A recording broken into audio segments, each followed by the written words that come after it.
ये जो बजट आज किया है वित्त मंत्री जी ने, ये बहुत लंबा उनका भाषण था।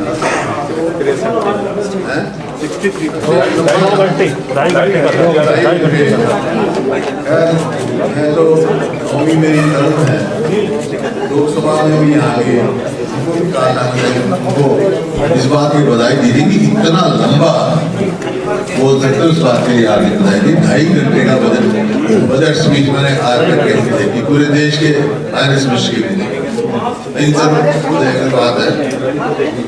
तो जब इतना लंबा बजट देखा था आ रहा था तो मैं सोच रहा था बहुत कुछ कोरोना काल से निकले हैं, किसान को, गरीब आदमी को, व्यापारी को और बेरोजगारों को, कर्मचारियों को राहत मिलेगी। आज तक जो कोरोना के लिए लड़ाई लड़ी जो कोरोना वॉरियर थे, जो उनको वायदा किया था तनख्वाह देंगे, उनको बहुत राहत मिलेगी, लेकिन कोई चर्चा नहीं। बात यह है होता पहाड़ निकली दुनिया, बजट का निष्कर्ष है ये एक किस्म से गवर्नर एड्रेस की तरह पड़ा, बजट की तरह more of a governor address than budget. लेकिन इतना लंबा बजट स्पीच हुई, विजन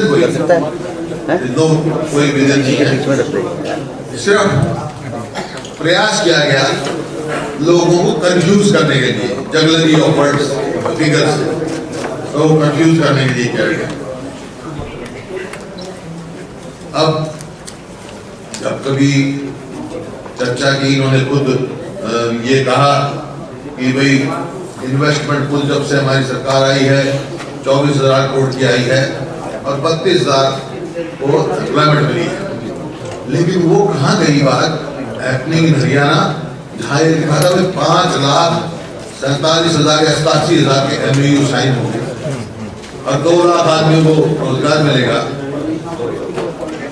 अब आगे कितना रोजगार दे पाएगी, कितनी इन्वेस्टमेंट आएगी, ये कोई विजन जैसे मैंने कहा नहीं है इनकी।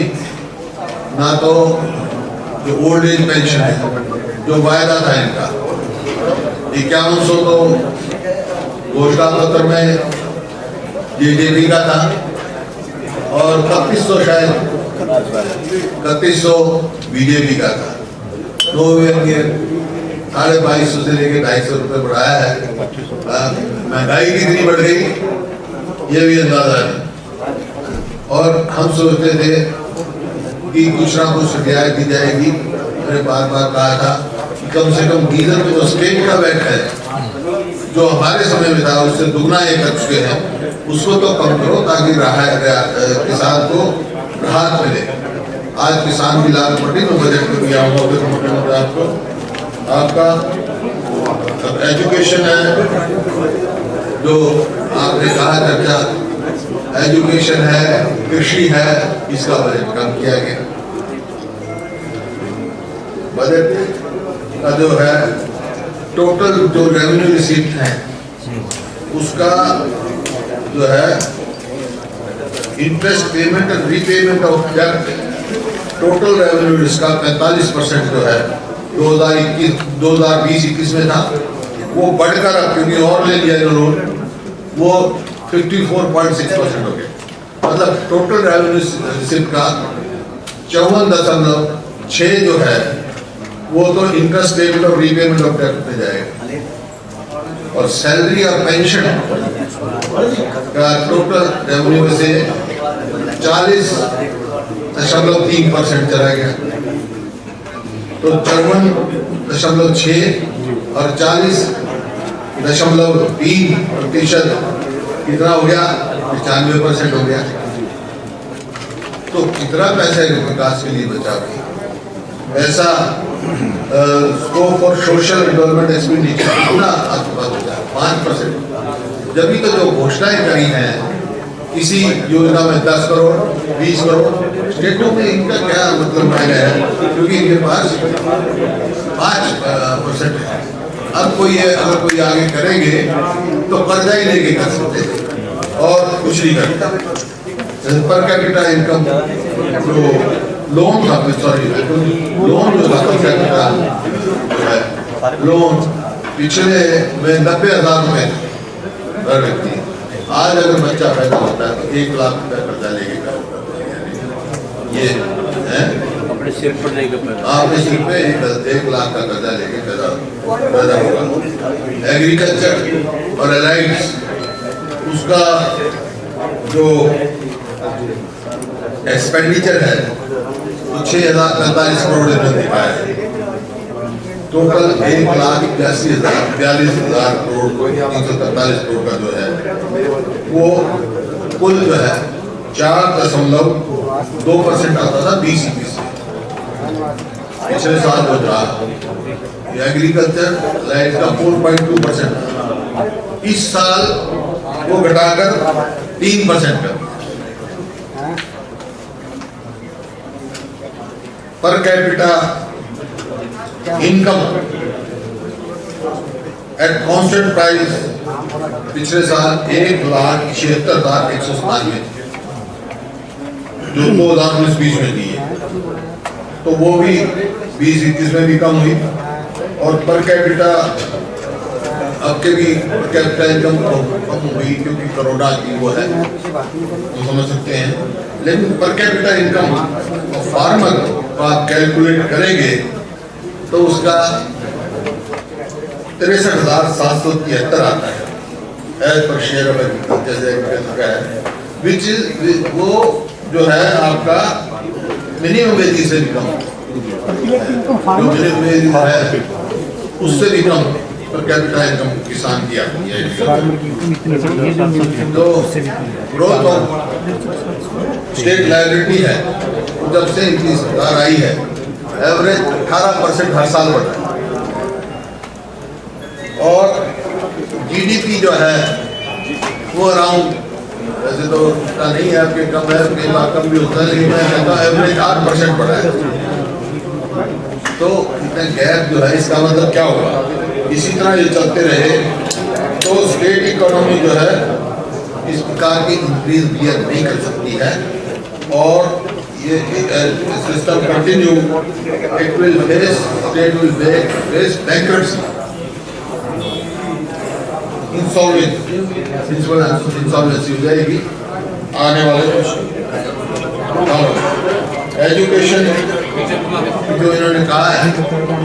अगर आप देखें तो एग्रीकल्चर में मैं एक बात वेरीफाई करना चाहता हूँ, जब मुख्यमंत्री जी गवर्नमेंट जॉब दे रहे थे तो मैंने कहा था भाई एग्रीकल्चर पे हमारे समय में टैक्स था, फर्टिलाइजर अब 5% टैक्स लगा और पेस्टिसाइड पे 12% और 18% तक का टैक्स लगा है।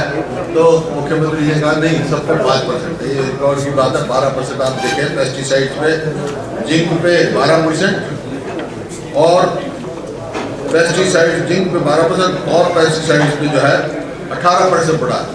और जो आपका लेबर रेट है 205 से 347 रुपये पहुँच गया।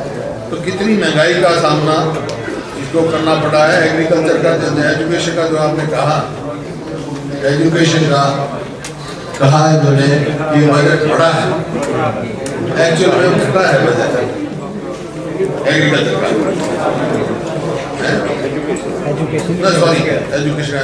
एजुकेशन का, क्योंकि एजुकेशन में इन्होंने आपके टेक्निकल एजुकेशन जोड़ दिया। तो पिछली बार जो बजट था उसमें एजुकेशन का भी बजट घटा है, टेक्निकल एजुकेशन जोड़कर वो बढ़ा है। उनके पेज पे है इनका स्पीच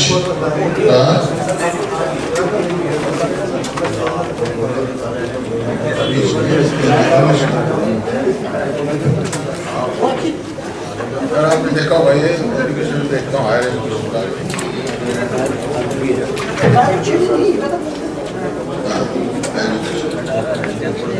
एजुकेशन में है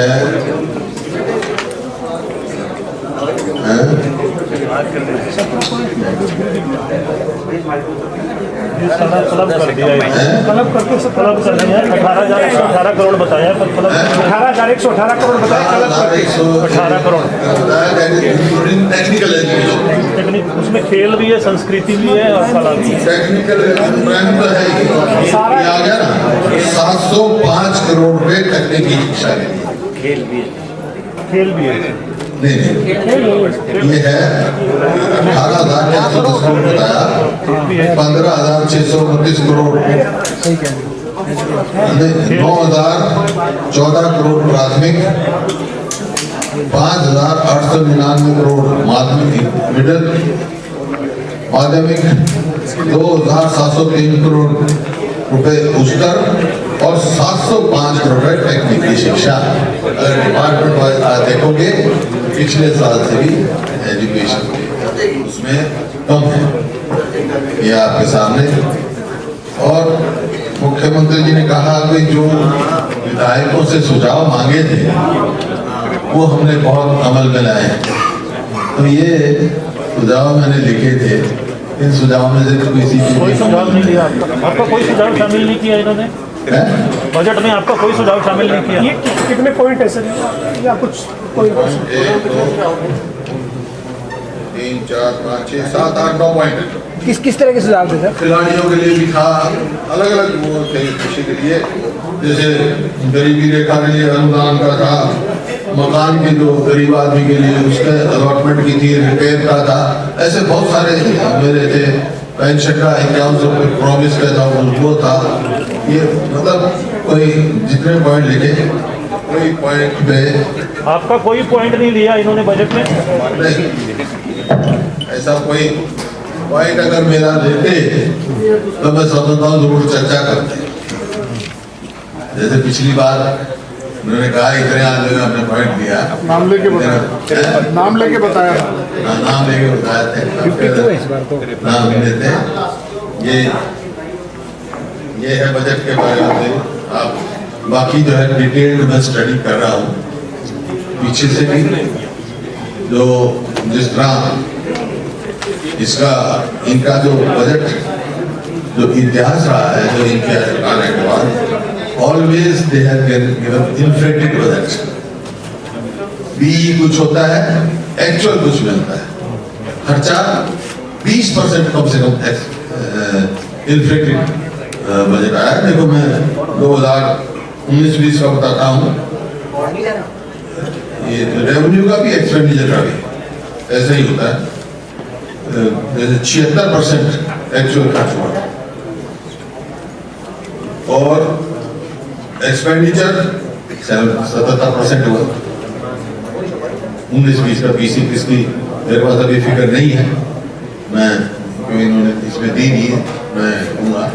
जहाँ तक फिगर है हर बजट का जो है इन्फ्लेटेड बजट है। और ये भी जो बहुत दावा किया गया कि इतना बजट बढ़ा के दे दिया हमने, ये इन्फ्लेटेड बजट है।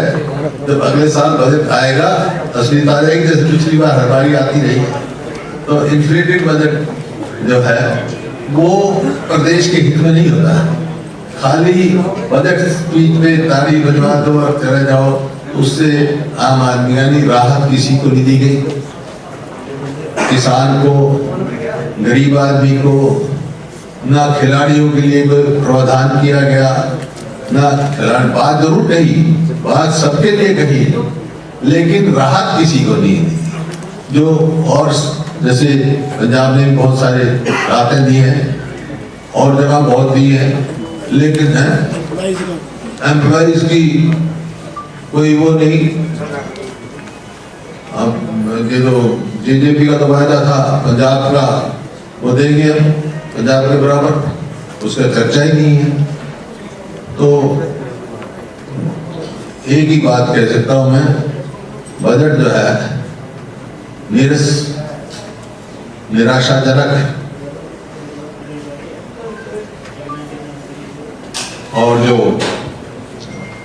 आशा थी वो निराशा बदली। लोगों की थी भाई कोरोना से निकले हैं, अभी कोरोना खत्म नहीं हुआ है, किसान वहां पर बैठा है अपने दिल्ली बॉर्डर पर, तो एक तो आपके माध्यम से मैं अपने सभी किसानों से अपील करना चाहता हूँ कि जैसे अखबारों में खबर आती है कि कोई अपनी खड़ी फसल चला रहा है या कोई सुसाइड कर रहा है, तो मेरा ये है कि किसान ये काम ना करें, इससे देश का नुकसान होता है। खड़ी फसल बच्चे की तरह की ना जाए। हाँ, आंदोलन शांति प्रिय ढंग से सबका अधिकार है, शांति प्रिय ढंग से आंदोलन किया उन्होंने, लेकिन स्वयं का भी नुकसान करें, देश का भी नुकसान करें ऐसा ना करें।